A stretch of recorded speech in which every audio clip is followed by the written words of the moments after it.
નમસ્કાર દર્શકો, છત્તીસગઢના સરાગોંદી ગામમાંથી એક હૃદયદ્રાવક દ્રશ્ય સામે આવ્યું છે। વિડીયોમાં દેખાતી આ વૃદ્ધ મહિલા, જેમણે લગભગ 20 વર્ષ સુધી એક પીપળાના ઝાડને પોતાના સંતાનની જેમ ઉછેર્યું હતું, તે વૃક્ષના કપાઈ જવા પર મહિલા ધ્રુસકે ને ધ્રુસકે રડી પડી હતી।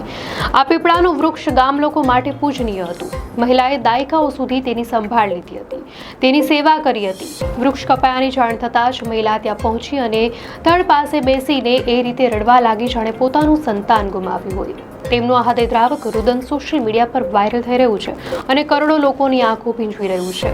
નાગરિકોનો આરોપ છે કે એક જમીન વેપારીના ઇશારા પર આ વૃક્ષને કાપવામાં આવ્યું છે। નાગરિકોએ વેપારી વિરુદ્ધ વિરોધ પ્રદર્શન પણ કર્યું અને આ મામલાની જાણકારી વહીવટી તંત્રને પણ આપી છે।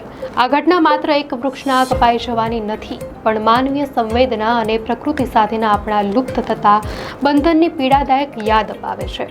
ગામ લોકોના આક્રોશ બાદ પોલીસે 2 આરોપીઓની ધરપકડ પણ કરી છે, પરંતુ આ ઘટનાએ ફરી એકવાર ધન અને લોભ સામે લાગણી અને શ્રદ્ધાની હાર બતાવી છે।